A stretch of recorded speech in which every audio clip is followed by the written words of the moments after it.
राजगडाच्या रोखाने राजांचे अश्वपथक वेगाने दौडत होते.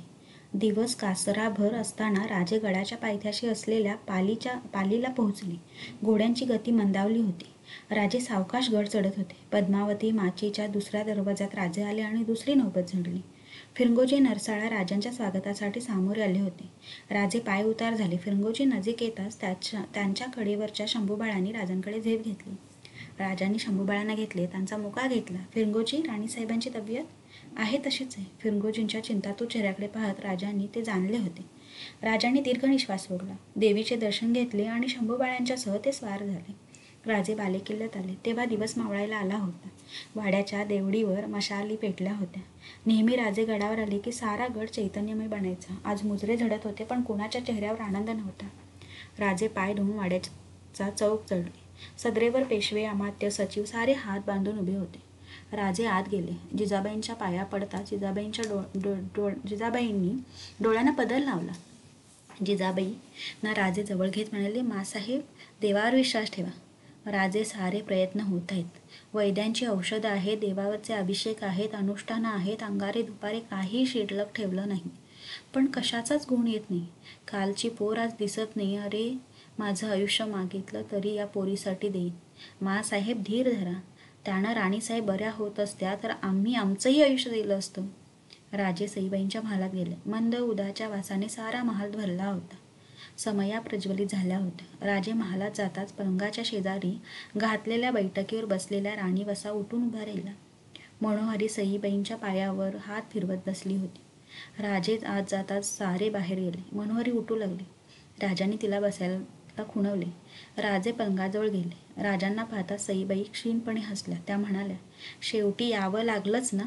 मी सांगितलं होतं, एवढं काळजीचं कारण नाही म्हणून. राजे शेजारी बसले. त्यांनी सईबाईंच्या मस्तकी हात ठेवला. कपाळ गरम होते. राजे म्हणाले, कुणी निरोप पाठवला म्हणून आम्ही आलो नाही. आम्हाला चैन पडेना म्हणून आम्ही आलो. आता बरं वाटतं ना? खूप बरं वाटतंय, सईबाई म्हणाल्या. राजांनी पाहिले. गर्दीवर अश्रू पडत होते. राजे कासावीस होऊन उणवे झाले. त्यांनी अश्रू टिपले. राजे म्हणाले, सई, काय हे? आम्ही आलो ना. स्वतःला सावरी सईबाई म्हणाल्या, आपण आलात, फार बरं वाटलं. डोळ्यात पाणी आलं. वाटलं नव्हतं परत पाय दिसतील म्हणून. आता चिंता करू नका. तुम्हाला बरं वाटल्याखेरीज आम्ही कुठेही जाणार नाही. आम्ही कपडे बदलून येतो. राजे महालाबाहेर आले. वैद्यांना त्यांनी बोलावणे पाठवले. राजे आपल्या महालात गेले. राजांचा महाल सजविला होता. खाली जमिनीवर गालिचे पसरले होते. सज्जातून येणारा वारा पडद्यांना हेलकावे देत होता. राजांनी कपडे बदलले. पावलांचा आवाज येताच त्यांनी वळून पाहिले. सोयराबाई साहेब आत येत होत्या. आपण आलात, फार बरं झालं. राणीसाहेबांना बरं वाटेल. राजे काही बोलले नाहीत. नशीबवान आहेत राणीसाहेब, नाहीतर एवढ्या तातडीनं कोण येतो. प्राक्तनी लिहिलं असेल तसं होतं. राजे म्हणाले, परमेश्वरानं आम्हाला पाठवताना आमची कपाळं मोकळी ठेवली होती. राजे खिन्नपणे हसले. ते म्हणाले, चुकता आहात राणीसाहेब. ती मोकळी असती तर आम्ही कसे राहिलो असतो. राणीसाहेब, संताप प्रसंगांना शोभून दिसतो. राजांच्या त्या शब्दांबरोबर सोयराबाई भानावर आल्या. चूक होऊन गेली होती. काय बोलावे सुचत नव्हते. त्याच वेळी मनोहरी आत आली. मनोहरी, काय आहे? वैद्यराज आले आहेत. सोयराबाईंच्याकडे पाहत राजे म्हणाले, पाठव त्यांना. मनोहरी पाठोपाठ सोयराबाई गेल्या. वैद्यराज आले. वैद्यराज, राणीसाहेबांची तब्येत कशी आहे? राजे, माझ्याकडून मी कसलीही कमतरता ठेवली नाही. पण कशाचा गुण नाही. ज्वर हटत नाही. एकही औषध लागू पडत नाही. दिवसेंदिवस अशक्तपणा मात्र वाढत आहे. त्यावर उपाय? वैद्यराज काही बोलले नाहीत. खाली मान घालून ते उभे होते. राजांनी वैद्यांना परवानगी दिली. वैद्यराज गेले. राजे महालात एकटे उभे होते. ते एकटे पण राजांना सहन होईना. राजे जिजाबाईंच्या महाली वळले. शास्त्री पंचांग उघडून बसले होते. राजे जाता शास्त्रीबुवा उठू लागले. राजांनी त्यांना बसवण्याची खूण केली. राजे म्हणाले, मासाहेब, काय पाहता? सुस्कारा सोडून जिजाबाई म्हणाले, दुसरं काय पाहणार? सईची कुंडली पाहायला सांगते आहे. शास्त्रीबुवा म्हणाले, तसं काळजीचं कारण नाही मासाहेब. हे 2 दिवस पार पडले. नवरात्रीची घटस्थापना झाली की काही भीती नाही. रात्री राजे सईबाईंच्या महाली गेले. सईबाईंना झोप लागली होती. राजांना थोडं समाधान वाटलं. जिजाबाईंनी राजांना झोपायला सांगितले. राजे आपल्या महाली गेले. पण झोप लागत नव्हती. दचकून जागे व्हायला होत होते. पहाटेच्या नगाऱ्याने राजांना जाग आली. राजे उठले, सज्जात उभे राहिले. गडाचे दरवाजे उघडले जात होते. पूर्वेला उजाडू लागले होते. राजे स्नान आटोपून महालात आले तेव्हा सूर्य उगवला होता. जिजाबाई महालात आल्या. राजांनी पाय शिवले. जिजाबाई बसल्या. जागरणाचा थकवा दिसत होता. कशी आहे तब्येत? तू आलास बरं झालं बाबा. सईला चांगली झोप लागली होती. आता पुष्कळ बरं आहे. तूच पुतळाबाई संभाजीराजांना घेऊन आला. राजांना पाहता संभाजी धावला आणि तो पाया पडण्यासाठी वाकला. राजांनी शंभू बाळांना कौतुकाने उचलले. पुतळाबाईंच्याकडे पाहत राजे म्हणाले, हे तुम्ही शिकवलात वाटतं. एक धाराई किंवा ही या दोघींकडे शंभूबाळ असतात. शंभू आमच्या नाही पाया पडला. 2 वर्षांच्या शंभूबाळांनी तिरकी मान करून जिजाबाईंच्याकडे पाहिलं व नकारात ती मान हलवीत एकदम जिजाबाईंच्या गळ्यात मिठी घालीत शंभूबाळांनी त्यांचा मुका घेतला. राजे हसले. ते म्हणाले, अरे वा, शंभूबाळांचं असलं पाया पडणं आम्हालाही आवडेल.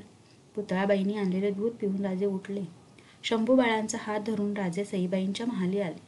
सईबाई पलंगावर टेकून बसल्या होत्या. मनोहरीने दर्पण हाती धरला होता. सईबाई कुंकू लावित होत्या. राजांना पाहता झटकन कुंकू लावून त्या मोकळ्या झाल्या. राजांनी संभाजीला उचलून पलंगावर ठेवले. त्याला जवळ घेत सईबाई म्हणाल्या, हे कुठं गाठ पडले? आमच्या महाली आले होते. राजे म्हणाले, फारच लाडावलेत हे. यांना कोणी एक शब्द बोलला तर 10 जणांचे बोल ऐकावे लागतात, अगदी फिरंगोजी काकांपर्यंत. सईबाई अशक्त झाल्या होत्या. तरी त्यांच्या डोळ्यात हसरेपणा तोच होता. तेच तेज होते. हसतमुख सईबाईंना पाहून राजांना बरे वाटले. त्यांनी विचारले, वर गेला? तो तर माझा दावेदार. देणं घेतल्याखेरीज हलणार थोडाच. मला आता त्याच्याकडे लक्ष द्यायलाही पुरसत नाही. राजांनी शंभूबाळांना खाली उतरवले. शंभूबाळांनी एकदा दोघांकडे पाहिले आणि ते धावत महालाबाहेर गेले. राजे शेजारी बसले. सईबाई म्हणाल्या, आज भाद्रपद चतुर्दशी ना? हो का? परवा घट बसतील, दसरा आला, सणाचे दिवस आणि मीही अशी आजारी. मग लवकर बरी होणार. राजांनी सईबाईंचा हात हाती घेतला. रोडावलेला तो पंजा कुरवाळीत असता राजांचे लक्ष बोटाकडे गेले. राजांनी विचारले, तुझी प्रवाळाची अंगठी काय झाली? सईबाई म्हणाल्या, ऋतू लागली. सैल पण झाली तेव्हा काढून ठेवली. सईबाईंना बसवेना. राजांनी मागच्या गिरद्या काढल्या. सईबाईंना अलगद झोपवले. सईबाईंनी विचारले, खाण आला? तो निघाला आहे म्हणजे येईलच ना. मला त्याची चिंता नाही वाटत. एवढ्या सैन्यानिशी खाण येतो आहे आणि त्याची भीती वाटत नाही? खरंच वाटत नाही. का? भीती वाटत नाही एवढं खरं. का ते कसं सांगू? राजे हसले. ते म्हणाले, हे उत्तर छान आहे. याला काही तोड नाही. सईबाईंच्या महालातून राजे मोकळ्या मनाने बाहेर आले. राजे सदरेवर गेले. सईबाईंना पडलेला आराम बघून राजांना समाधान वाटलं होतं. सूर्य वर चढत होता. राजे फिरंगोजींच्या सह देवी दर्शनाला माचीवर उतरले. देवी दर्शन आटोपून फिरंगोजीच्या बरोबर बोलत राजे बाले किल्ल्याकडे येत असताना सेवक धावत आला. राणीसाहेब घाबऱ्या झाल्या. पुढचे ऐकायला राजे थांबलेच नाहीत. राजांनी बघता बघता बालेकिल्ला गाठला.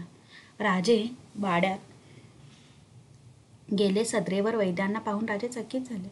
वैद्यराज? वैद्यराजांनी डोळ्यांना उपरणे लावले. राजांनी विचारले, रडू नका, सांगा. काय सांगू? माझ्या हाती आता काही उरलं नाही. राजे सईबाईंच्या महाली जाता सारे उठून बाहेर गेले. राजे सईबाईंच्या जवळ गेले. कपाळी घाम डवरला असता राजांनी तो पुसला. सईबाईंनी डोळे उघडले. राजांनी सईबाईंचा हात हाती घेतला. हात थंड लागत होता. सईबाईंनी विचारले, वैद्यराज काय म्हणाले? राजांनी आवंडा गिळला. ते म्हणाले, चिंता करण्याचे कारण नाही असं म्हणाले. सईबाईंच्या चेहऱ्यावर क्षीण हास्य उमटले. त्या म्हणाल्या, बरोबर आहे त्यांचं. असणाऱ्यांची चिंता करायची, जाणाऱ्याची कसली चिंता? त्याबरोबर आवरलेले अश्रू राजांच्या नेत्रातून उकळले. ते उद्गारले, सई, मला सारं माहीत आहे. नाही तर तुम्ही येता सारे उठून गेले नसते. डोळ्यात पाणी न आणता निरोप द्यावा. सई, काय बोलतेस? स्वराज्याचा डाव नुकताच कुठे रंगतो आहे, तोच अर्ध्या डावावर उठून चाललीस? सईबाई म्हणाल्या, अर्ध्या डावावरून उठून जाणं हा तर स्वभाव माझा. तुम्ही सांगितलं होतं ना, अगदी खरं ठरलं. पहा ना, संसारातून उठून निघाले. मुलाची आई होऊनही त्याला दूध देऊ शकले नाही. निदान आईचा मायेचा हात तो तरी पाठीवर टिकावा. त्यालाही शंभूबाळ पारखा. सारंच अर्धवट राहिलं. सई, असं बोलू नकोस. राजे व्यथत होऊन म्हणाले, तू मांडलेले सारे डाव आम्ही पुरे करू. तेवढ्यासाठी जीव घुटमळतोय. संभाजी आई विना पोर. त्याला सांभाळा. आता तुम्हीच त्याची आई आणि तुम्हीच त्याचे पिता. शंभूबाळाबद्दल मला काही का वाटत नाही. तसं म्हणत नाही मी. पण पुरुषाची माया स्त्रीपेक्षा वेगळी. आईच्या नजरेनं पाहायला हवं. राजांना अश्रू आवरत नव्हते. कष्टाने ते म्हणाले, सई, मी वचन देतो शंभू बाळाला मी तळहाताच्या फोडाप्रमाणे जपेन. राजांनी आपला चेहरा हातात झाकून घेतला. श्वास घेणंही कठीण जात होतं. त्यांच्या कानी आवाज आला, जरा इकडे बघायचं ना. आवाज बदलला होता. राजाने दचकून पाहिलं. सईबाई राजांच्याकडे पाहत होत्या. त्यांच्या ओठावर स्मित झळकले आणि राजांचे रूप पाहत असताना सईबाईंची मान कलंडली. राजांचे अश्रू थिजून गेले. राजांच्यावर खिळलेली नजर तशीच होती. तिथील चैतन्य केव्हाच निघून गेले होते. राजांनी हलक्या हाताने ते डोळे मिटले. राजांच्या लाडक्या सईबाई शांतपणे झोपी गेल्या होत्या. ते रूप पाहून राजे उठले. झोपेत चालावे तशी पावले टाकीत महालाबाहेर आले. राजांना पाहता जिजाबाई उठल्या. राजांचे भरलेले डोळे पाहून त्या थांबल्या. गालावर ओघळणाऱ्या अश्रूंचे भान नसलेले राजे म्हणाले, मासाहेब, राणीसाहेब आम्हाला सोडून गेल्या. सारे महालाकडे धावले. महालात एकच आक्रोश उसळला. रात्र चढत होती. महालात हजारी समई तेवत होती. झोप येत नव्हती. राजे बेचैन होऊन उठले आणि सज्जात गेले. गार वाऱ्याच्या स्पर्शाने त्यांना जरा बरं वाटले. सज्जाच्या सुरुदार नक्षी खांबावर उजवा हात ठेवून राजे उभे होते. अगणित नक्षत्रांनी आकाश नटले होते.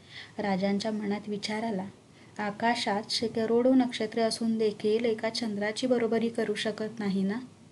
गार वाऱ्याची झुळूक राजांच्या अंगावरून गेली. समईच्या वाती थरथरल्या. राजे निश्चलपणे उभे राहून आकाश निरखित होते. अचानक ते भानावर आले. राजांचे तीक्ष्ण कान ऐकत होते. मागे महालात पडद्यामागची सळसळ झाली. रुजाम्याच्या गलिच्यावर पडणाऱ्या पावलांच्या सपळाबरोबर साकळ्यांचा नाजूक आवाज आला. परिचित आवाज. साऱ्या अंगावर थरारून काटा उभा राहिला. राजे एकदम वळले. महालात कोणी नव्हते. महाल मोकळा होता. वाऱ्यावर पडदे हेलकावे खात होते. समईच्या वाती थरथरत होत्या. कुणाचा आवाज नव्हता. भासच तो. दीर्घ निश्वास सोडून राजे परत आकाश निरखू लागले. उजवा हात सज्जाच्या रेखीव खांबावर ठेवला होता. डावा हात केसावरून फिरत होता. हात अचानक थांबला. कान परत तीक्ष्ण बनले. पुन्हा तोच आवाज, तीच पडद्यांची सळसळ, तोच पदन्यास. काही शंका नव्हती. राजांचा कंठ उभ्या जागी भरून आला. डोळे पाणावले. मागे न पाहता राजे भरल्या कंठाने म्हणाले, सई, तुमचा आमच्या शब्दावर विश्वास बसत नाही ना. शंभू बाळाची चिंता वाटते. नको सई, आम्ही तुम्हाला संसारात गुंतवू शकलो नाही. आशेत तरी कशाला गुंततेस. आम्ही वचनबद्ध आहोत सई. निदान तू तरी आमच्यावर अविश्वास दाखवू नको. वारा थांबला. पडद्याची सळसळ थांबली. नुपुरांचा आवाज थांबला. एक भयान शांतता पसरली आणि दुःखावेगनं आवरून राजांनी खांबावर मस्तक टेकले. राजे उद्गारले, सई, तू जाऊन शंभू पोरका झाला नाही, आम्ही पोरके झालो. सई, आम्ही